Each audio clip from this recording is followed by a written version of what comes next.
आपका लिखा आपके सोचने के तरीके को दिखाता है।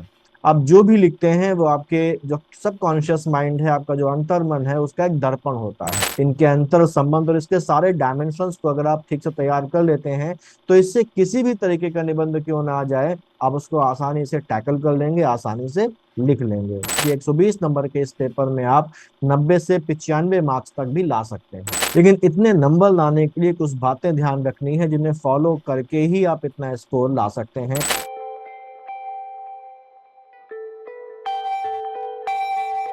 नमस्कार, यूपीपीएस प्लानर्स की एक नए वीडियो में आपका स्वागत है। समीक्षा अधिकारी की हिंदी ऑब्जेक्टिव की सीरीज लगभग पूरी हो चुकी है। फिर भी अगर आपको किसी टॉपिक पर कोई डाउट है, कोई कंफ्यूजन है या कोई रिक्वायरमेंट है तो आप कमेंट में मुझे कह सकते हैं, मैं उसको पूरा करने की पूरी कोशिश करूंगा। आज से हम लोग आरओ मेंस के लिए एक सीरीज शुरू कर रहे हैं जिसमें निबंध और दूसरे टॉपिक्स के बारे में हम लोग बात करेंगे। हिंदी में एक लोकोक्ति है, आदमी बसे और सोना कसे। इसका अर्थ है कि सोने की पहचान कसौटी पर उसे कसने से होती है और इंसान की पहचान उसके साथ रहने या उसके साथ समय बिताने से होती है। किसी भी प्रशासनिक और ऊंचे पद पर जब भी किसी व्यक्ति का चयन किया जाता है तो उसकी काबिलियत को जांचने के लिए उसकी नॉलेज के साथ साथ कुछ और गुणों, जिन्हें हम OLQ यानी कि ऑफिसर्स लाइक क्वालिटीज कहते हैं, उनको भी परखना जरूरी होता है। एक अधिकारी को केवल ज्ञान का भंडार नहीं होना चाहिए, बल्कि उसके अंदर सोचने का एक नजरिया होना चाहिए, अपनी बात को कहने का ढंग होना चाहिए उसके अंदर, भाषा पर उसकी पकड़ होनी चाहिए, समस्याओं को समझने और उन्हें सुलझाने का उसके अंदर गुण भी होना चाहिए। और इनमें से भी सबसे जरूरी जो गुण होता है वो होता है एक संतुलित सोच का होना और एक बेहतर कम्युनिकेशन स्किल्स का होना। अमेरिका के एक फेमस राइटर हैं जिनका नाम है स्टीफन किंग। उन्होंने एक बार कहा था, I write to find out what I think. यानी कि उन्होंने ये कहा, हिंदी में अगर हम बोले, कि मैं ये जानने के लिए लिखता हूं कि मैं क्या सोचता हूं। आपका लिखा आपके सोचने के तरीके को दिखाता है। आप जो भी लिखते हैं वो आपके जो सबकॉन्शियस माइंड है, आपका जो अंतर मन है, उसका एक दर्पण होता है। ये पढ़ने वाले को बताता है कि आप कैसे सोचते हैं, आप फैक्ट्स यानी कि तथ्यों को किस प्रकार से पेश करते हैं, आपकी सोच संतुलित है या नहीं, और आप अपनी बात को कितने बेहतर ढंग से सामने वाले को समझा सकते हैं। यही वो गुण हैं जो निर्धारित करते हैं कि आप एक अच्छे अधिकारी साबित होंगे या नहीं। और इसीलिए हर वो एग्जाम जो आपको एक जिम्मेदार अधिकारी बनाता है, उसमें आपको निबंध लिखना जरूरी होता है, ऐसे लिखना कंपलसरी होता है। अब अगर हम वापस उस लोकोक्ति पर आए जो कह रही थी कि आदमी की पहचान उसके साथ बसने या रहने से होती है, तो एग्जामिनर आपके साथ बस तो नहीं सकता, आपके साथ रह तो नहीं सकता। इसलिए वो आपसे निबंध लिखवा कर आपकी पहचान कर रहा है कि आपके अंदर वो गुण है या नहीं जो एक अधिकारी के अंदर होने चाहिए। उत्तर प्रदेश लोक सेवा आयोग भी इसीलिए आपसे समीक्षा अधिकारी की परीक्षा में 120 नंबर का निबंध लिखवाता है। यहाँ इस बात पर जरूर ध्यान दीजिए कि आरओ मेंस में कुल 400 नंबरों में 220 नंबर डिस्क्रिप्टिव पेपर्स के होते हैं। इनमें भी 120 नंबर निबंध के हैं। तो ये बात बिल्कुल गांठ बांध लीजिए कि यही दो पेपर, यानी कि हिंदी ड्राफ्टिंग जो 100 नंबर का होता है और निबंध जो 120 नंबर का होता है, यही वो दो चीजें हैं जिन पर अगर आप कंसंट्रेशन कर लेते हैं तो आपका सिलेक्शन कंफर्म हो सकता है। जिसने इन दोनों पेपर्स में अच्छा स्कोर कर लिया उसकी सचिवालय में कुर्सी पक्की है। लेकिन उसके बाद भी बाकी पेपर्स के मुकाबले निबंध को बहुत सारे लोग आखिरी टाइम तक उपेक्षित ही रखते हैं, उसको इग्नोर मोड पे ही रखते हैं। नए और पुराने दोनों ही एस्पिरेंट इस मानसिकता के साथ इसे टालते रहते हैं कि थोड़ा बहुत रट कर, रट्टा मार कर बढ़िया निबंध लिख लेंगे, जो कि उनकी सबसे बड़ी गलती साबित होती है और बहुत घातक प्रभाव ये आपके रिजल्ट पर डालती है। याद रखिए कि अब रट्टे वाले दिन बीत चुके हैं। अब आपको नंबर तभी मिलेंगे जब निबंध में आपकी मौलिकता होगी और निबंध ऐसा होगा जो एग्जामिनर को मजबूर कर दे नंबर देने के लिए। समीक्षा अधिकारी की अगर हम लोग बात करें तो समीक्षा अधिकारी में 3 सेगमेंट्स में कुल 9 निबंध पूछे जाते हैं, जिनमें से आपको हर सेगमेंट में से एक निबंध लेते हुए कुल 3 निबंध लिखने होते हैं। आयोग ने नोटिफिकेशन में निबंध का एक सिलेबस दिया होता है जिसके आधार पर ही निबंध पूछे जाते हैं। जनरली उसी सिलेबस के आधार पर जो टॉपिक्स देकर रखे गए उनके आधार पर ही निबंध पूछता है आयोग। लेकिन कभी कभी आयोग इस सिलेबस से थोड़ा बहुत डेविएट भी हो जाता है। तो ऐसे में हमें डिजास्टर मैनेजमेंट के लिए भी तैयार रहना चाहिए, क्योंकि अक्सर वो क्या करता है कि वो सिलेबस से मैच ना होने वाला कोई ऐसा निबंध पूछ लेता है जो वर्तमान काल में, तत्कालीन समय में, उस समय के जो इंपॉर्टेंट मुद्दे हैं उन पर आधारित होता है। अगर हम इन तीन सेगमेंट्स को देखें तो पहले सेगमेंट्स में तीन टॉपिक्स हैं। पहला है साहित्य और संस्कृति, सामाजिक क्षेत्र और राजनीतिक क्षेत्र। दूसरे सेगमेंट्स में भी तीन टॉपिक्स हैं, जिनमें से पहला टॉपिक है विज्ञान और पर्यावरण और प्रौद्योगिकी, दूसरा टॉपिक है आर्थिक क्षेत्र और तीसरा टॉपिक है कृषि, उद्योग और व्यापार।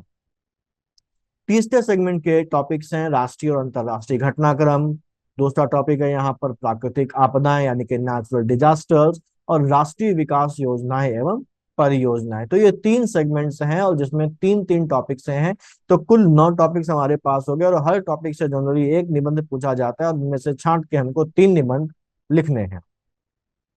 अब एक एक करके समझते हैं कि इन टॉपिक से निबंध कैसे आते हैं। तो हम पिछले एग्जाम्स के क्वेश्चंस के आधार पर इसको देख लेते हैं। अगर पहले सेगमेंट का पहला टॉपिक देखें जो कि साहित्य और संस्कृति है, तो 2021 में इस टॉपिक से जो निबंध पूछा गया है वो है साहित्य और संस्कृति का अंतर संबंध। इस टॉपिक से 2017 में जो निबंध पूछा गया है वो है संस्कृति, साहित्य और समाज के अन्योन्याश्रित संबंधों पर विचार कीजिए। 2017 के पहले 2016 का जो एग्जाम था मेंस, उसमें जो निबंध पूछा गया था वो था कि समाज के विकास में साहित्य की भूमिका।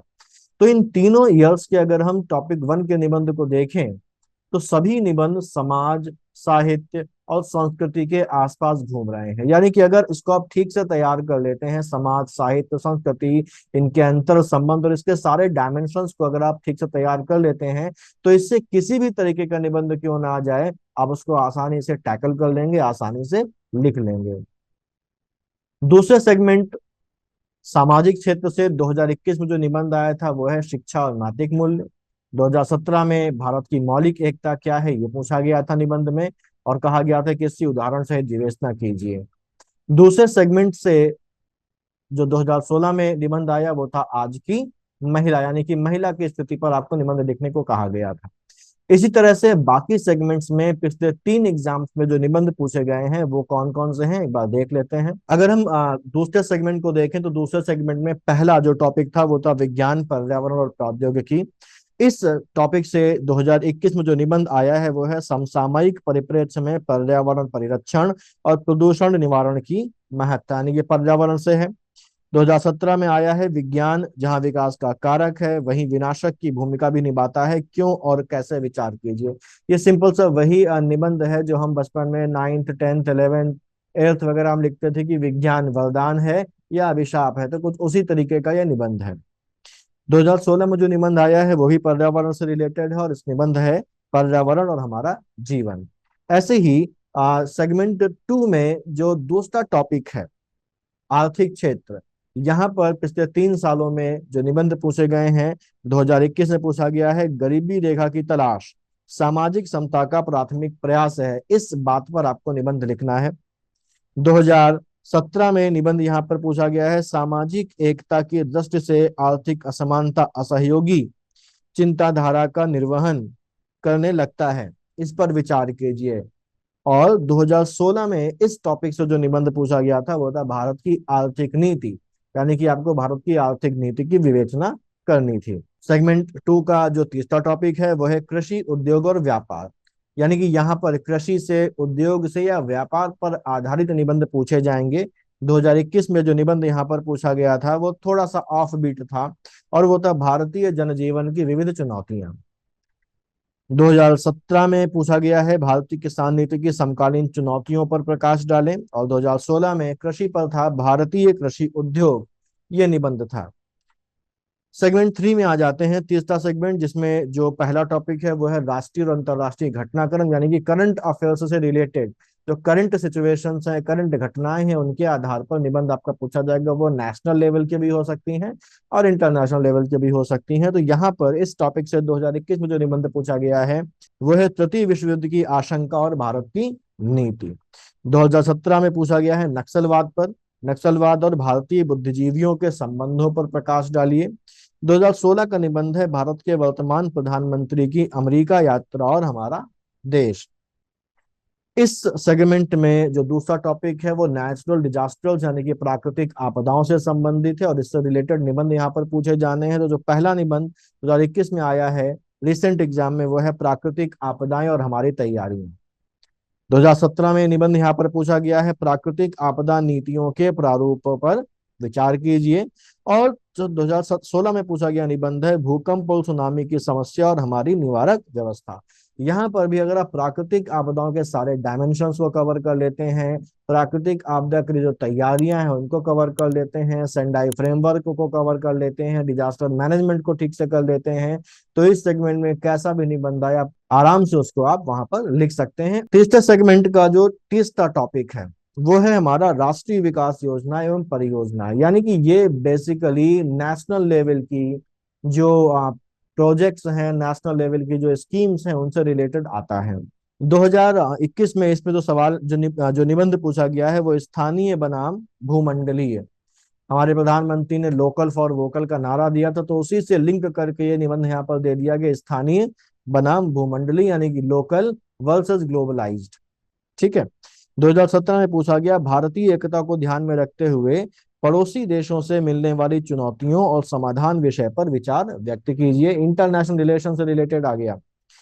फिर स्वच्छ भारत अभियान और हमारा देश। तो ये हमारे पास वो निबंध है जो पूछे गए अलग अलग टॉपिक से। इनको देखकर एक बात क्लियर हो जाती है कि निबंध के कुछ टॉपिक्स में बहुत दोहराव है। जैसे प्राकृतिक आपदा हम लोगों ने देखा, साहित्य संस्कृति देखा, वहीं कुछ में हर बार नया निबंध आ रहा है। उत्तर प्रदेश में पीसीएस मेंस में तो आपको 700 शब्दों में निबंध लिखना होता है और इसे आप हिंदी, इंग्लिश और उर्दू में से किसी भी एक भाषा में लिख सकते हैं। जबकि जो समीक्षा अधिकारी का एग्जाम है इसमें जो निबंध है वो 600 शब्दों में लिखना होता है और यहाँ पर आपके पास किसी दूसरी भाषा का ऑप्शन नहीं होता है, आपको निबंध केवल और केवल हिंदी में ही लिखना होगा। निबंध के पेपर में अगर आप थोड़ी सी भी गंभीरता से काम कर लेते हैं, तैयारी कर लेते हैं, तो 120 नंबर के इस निबंध में 40 नंबर का एक निबंध और 3 निबंध यानी कि 120 नंबर के इस पेपर में आप 90 से 95 मार्क्स तक भी ला सकते हैं। ये देखे हुए इतने मार्क्स आए हैं लोगों के। और अगर आप इतना ले आए तो आप अपने कंपटीटर से कोसों आगे निकल चुके होंगे, इतना आप ध्यान रखिए। लेकिन इतने नंबर लाने के लिए कुछ बातें ध्यान रखनी है जिन्हें फॉलो करके ही आप इतना स्कोर ला सकते हैं। और अगर आप उसको फॉलो कर लेते हैं तो ये स्कोर लाना कोई बहुत बड़ी बात नहीं है, बहुत आसानी से आप ला सकते हैं। पहली बात यह है कि निबंध और जो आंसर्स आप लिखते हैं, जीएस में जो आंसर्स आप लिखते हैं, जैसे पीसीएस मेंस के लोग हैं जो जीएस में आंसर्स लिखते हैं, तो एक निबंध में और एक आंसर में, एक उत्तर में जमीन आसमान का अंतर होता है। बहुत से लोग निबंध को भी जीएस के उत्तर की तरह लिख देते हैं और बदले में एवरेज या बिलो एवरेज नंबर पाते हैं, भले ही वो कितना अच्छा ही क्यों ना लिखें। किसी भी उत्तर में खास तौर से जीएस में मार्क्स इस आधार पर दिए जाते हैं कि आपने जो कंटेंट लिखा है वो कैसा है।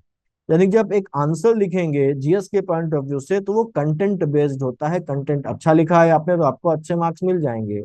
जबकि निबंध में कंटेंट के अलावा भी एग्जामिनर इस बात पर भी ध्यान देता है कि आपकी भाषा कैसी है। कंटेंट तो इंपॉर्टेंट है ही, भाषा कैसी है, सब्जेक्ट से कोहेरेंस है या नहीं, सुसंगत है या नहीं, और निबंध आपने प्रॉपर तरीके से ऑर्गेनाइज किया है या नहीं किया है, या जहां जो मन आया वो वहां पर लिख दिया, जहां जो चीज दिमाग में आई याद आ गई आपने वो लिख दी।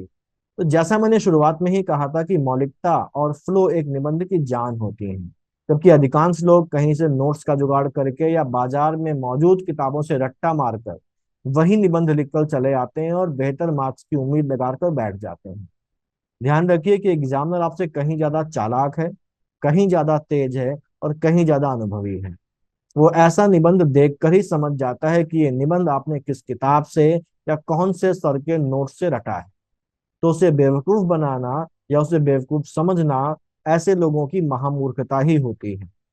इसलिए निबंध में अच्छे अंक लाने और बेहतर रैंक के साथ सेलेक्ट होने के लिए कुछ बातों को याद रखना जरूरी है। अगर आप उन छोटी छोटी लेकिन मारक बातों को फॉलो करेंगे तो निश्चित ही रिजल्ट में अपना नाम पाएंगे, फाइनल सेलेक्टेड पर्सन की लिस्ट में अपना नाम पाएंगे। अब ये बातें कौन सी हैं जिन्हें हम लोगों को ध्यान में रखना है, जो एक निबंध को अच्छा निबंध बनाती हैं, जो एक निबंध में हमको मैक्सिमम मार्क्स लाने के लिए एनेबल करती हैं और जो एग्जामिनर को मजबूर कर देती हैं कि वो आपको मार्क्स दे। ये बातें कौन सी हैं, उसे हम लोग बहुत डिटेल में एग्जाम्पल्स के साथ समझेंगे। ये टॉपिक वाइड है थोड़ा सा, तो निबंध के बारे में हम केवल एक वीडियो में कवर नहीं कर सकते, अगले वीडियो में लेके आएंगे इसको हम लोग। तब तक पढ़ाई जारी रखिए, खुद पर विश्वास बनाए रखिए कि आपसे बेहतर कोई नहीं है। तो मिलते हैं अगले वीडियो में। All the best.